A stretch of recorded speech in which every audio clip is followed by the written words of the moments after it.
परम सम्माननीय अध्यापकगण एवं मेरे साथियों, मैं रूपम सिक्किम देश से जुड़ी कुछ जानकारियां आप सभी के साथ साझा करना चाहती हूँ। आज का हमारा विषय है सिक्किम का सीमा विवाद। सिक्किम का सीमा विवाद जानने से पहले हम सिक्किम के इतिहास के बारे में जान लेते हैं। तो चलिए सिक्किम के छोटे से इतिहास की ओर। सिक्किम का इतिहास 8वीं शताब्दी में ही शुरू हो चुका था। बौद्ध भिक्षु गुरु रिम्पोचे यानी पद्म संभव का 8वीं शताब्दी में दौरा हुआ था, जो सिक्किम का प्राचीन विवरण है। तब से लेकर सिक्किम प्रदेश कई राजाओं और राज्यों के अधीन रहा, किंतु यह अपने आप में कभी एक राज्य या देश नहीं बन पाया। सिक्किम सन 1642 में वजूद में आया, जब फुत्सोंग नामग्याल को सिक्किम का चोग्याल यानी राजा घोषित किया गया। फुत्सोंग नामग्याल को सिक्किम का राजा यानी चोग्याल घोषित किया गया। किनके द्वारा? 3 बौद्ध भिक्षुओं द्वारा, जो उत्तर, पूर्व और दक्षिण दिशा से आए हुए थे। उनके द्वारा सिक्किम में राजतंत्र कायम किया गया। उसके बाद नामग्याल राजवंश ने सिक्किम पर 333 सालों तक राज किया। साल 1700 में भूटान ने सिक्किम के ऊपर हमला किया, लेकिन तिब्बतियों की सहायता से चोग्यालों को सिक्किम की गद्दी वापस मिल गई। उसके बाद साल 1718 से लेकर 1733 तक सिक्किम को भूटान और नेपाल के अनेक आक्रमणों का सामना करना पड़ा और उस समय भारत में अंग्रेजों का शासन शुरू हो गया था।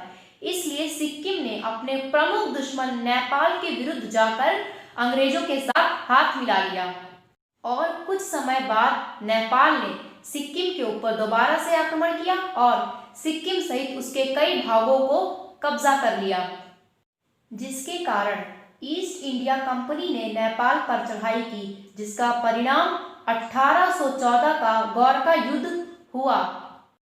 गोरखा युद्ध के बाद साल 1817 में एक संधि हुई, जिसमें नेपाल ने सिक्किम के हड़पे हुए सारे भाग वापस किए।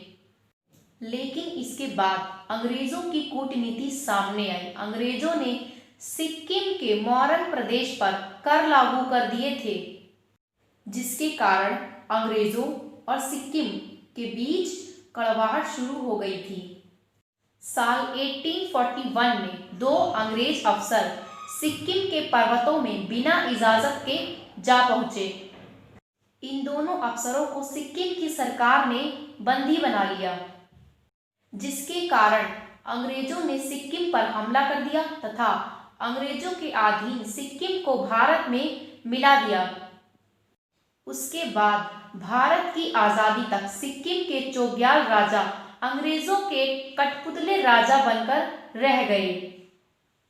आजादी के दौरान जब सरदार पटेल जी सारी रियासतों को एक करने में लगे हुए थे, तब सिक्किम के चोग्याल राजा ने एक लोकप्रिय मत द्वारा सिक्किम का भारत में विलय करने से मना कर दिया। लेकिन तत्कालीन प्रधानमंत्री जवाहरलाल नेहरू ने सिक्किम को संरक्षित राज्य का दर्जा प्रदान कर दिया और अब भारत की सिक्किम के साथ संधि हुई, जिसके अंतर्गत रक्षा, वित्तीय मामले तथा विदेशी मामले देखे जाने भारत की ओर से तय हुए। यानी कि सिक्किम का संरक्षण भारत के हाथों में 1947 के बाद ही आ गया था, जिसमें भारत को सिक्किम की रक्षा, वित्तीय, कूटनीति आदि जैसी जरूरतों को देखना था। साथ ही साथ सिक्किम की आज़ादी भी बरकरार थी। तो ये था आज़ादी से पहले का इतिहास सिक्किम का। फिर साल 1953 में चोग्याल राजा को शासन में मदद करने के लिए एक्सट्रेट काउंसिलिंग बनाई गई और एक्सट्रेट काउंसिलिंग यहाँ की जनता खुद चुनती थी, यानी यहाँ पर एक लोकतांत्रिक प्रक्रिया थी, जो साल 1973 तक अपना काम करती। उसके बाद साल 1963 में ताशी नामग्याल की मृत्यु हो गई, जो सिक्किम के चोग्याल राजा थे। उनके जाने के बाद सिक्किम का उत्तराधिकारी बना उनका बेटा पाल्देन थोंडुप नामग्याल। फिर साल 1970 तक राजनीतिक उथल-पुथल चलती रही। जिसके दौरान राजशाही को हटाने और लोकतंत्र व्यवस्था को कायम करने की मांग सिक्किम की जनता करने लगी थी। और अंत में साल 1973 में सिक्किम के चोग्याल राजा के खिलाफ जोरों शोरों से आंदोलन शुरू हो गए। चोग्याल राजा ने एक अमेरिकी लड़की होप कुक के साथ विवाह कर लिया था। होप कुक का पूरा व्यक्तित्व बहुत रहस्यमय था।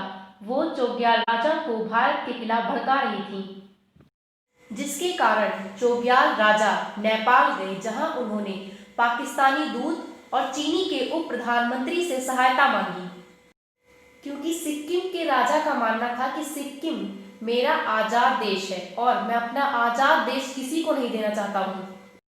अब सिक्किम को भारत में मिलाना इसलिए जरूरी था क्योंकि सीमा के विवाद को लेकर भारत और चाइना 62 का युद्ध पहले ही लड़ चुके थे और चाइना की चुम्बी घाटी के पास भारत की सिर्फ 21 मील की गर्दन, जिसे सिलीगुड़ी नेक कहते हैं, और वो चाहे तो एक झटके में उस गर्दन को अलग कर उत्तरी भारत में घुस सकते थे। चुम्बी घाटी के साथ ही लगा हुआ था सिक्किम। और इसके बाद 6 अप्रैल 1975 की सुबह सिक्किम के राजा चोग्याल को अपने राजमहल के गेट पर भारतीय सैनिकों के ट्रकों की आवाज सुनाई दी। भारतीय सैनिकों ने राजमहल को चारों तरफ से घेरा हुआ था। भारतीय सेना ने राजमहल पर मौजूद 243 गार्डों पर तुरंत काबू पा लिया। सिक्किम के चोग्याल राजा को उन्हीं के महल में नजरबंद कर दिया गया तथा उनकी आज़ादी का खात्मा हो गया। सिक्किम की जनता को आज़ादी मिल गई। फिर सिक्किम में जनमत संग्रह कराया गया। जनमत संग्रह में 97.5% लोग भारत के साथ जुड़ना चाहते थे। इसलिए सिक्किम को भारत का 22वां राज्य बनाने का संविधान 23 अप्रैल 1975 को लोकसभा में पेश किया गया और लोकसभा में उस दिन 299 वोट से पास कर दिया। और वहीं राज्यसभा में 26 अप्रैल को यह बिल पास किया। दूसरी तरफ 15 मई 1975 को राष्ट्रपति फरुखुद्दीन अहमद ने इस बिल पर हस्ताक्षर किए और साथ ही सिक्किम में चोग्याल राजाओं का शासन भी समाप्त हो गया। इस प्रकार 16 मई 1975 को सिक्किम को औपचारिक रूप से भारत गणराज्य का 22वां प्रदेश बनाया गया। और इससे पहले सिक्किम के जो चोग्याल राजा थे उनकी 1982 में कैंसर से मृत्यु हो गई। सिक्किम के भारत के विलय में राजनयिकों के साथ साथ भारत की खुफिया एजेंसी रॉ ने भी बहुत महत्वपूर्ण भूमिका निभाई। लेकिन जब सिक्किम भारत में मिला तो नेपाल ने इसका जबरदस्त विरोध किया, पर भूटान इस विलय से खुश था क्योंकि इसके बाद भूटान को सिक्किम के साथ जोड़कर देखने की संभावना समाप्त हो चुकी थी। लेकिन चाइना ने इसकी तुलना साल 1968 में रूस के चेकोस्लोवाकिया पर किए गए आक्रमण से की। जवाब में इंदिरा गांधी ने चाइना को उन्होंने तिब्बतियों पर आक्रमण किया था उसकी याद दिलाई। अब चाइना और भारत के बीच कुल 3500 किलोमीटर सीमा रेखा है। सीमा विवाद को लेकर दोनों देश 1962 का युद्ध लड़ चुके थे, मगर सीमा पर तनाव आज भी जारी है। और यही वजह है कि अलग अलग हिस्सों में अक्सर चीन और भारत के बीच सीमा विवाद होते रहते हैं। जैसे कि अभी हाल ही में डोकलाम पठार, जिसके बारे में आप सभी जानते हैं, जो विवाद भारत, भूटान और चाइना की सीमा बिंदु के मिलान पर जुड़ा हुआ है। सिक्किम में भारतीय सीमा से जुड़ी एक डोकलाम पठार है, जहां चाइना सड़क निर्माण करने पर तुला हुआ है, क्योंकि चाइना इस इलाके को अपना मानता है। लेकिन भारतीय सैनिकों ने इस कोशिश का विरोध किया और डोकलाम पठार का कुछ हिस्सा भूटान में भी आता है, जिसका विरोध भूटान ने भी किया। उससे पहले साल 2002 में चाइना को शर्मिंदगी का सामना करना पड़ा, जब 17वें करमापा दौरजी, जिन्हें चीनी सरकार एकलामा घोषित कर चुकी थी, वो दौरजी एक नाटकीय अंदाज में तिब्बत से भागकर सिक्किम के एक मठ में जा पहुंचे।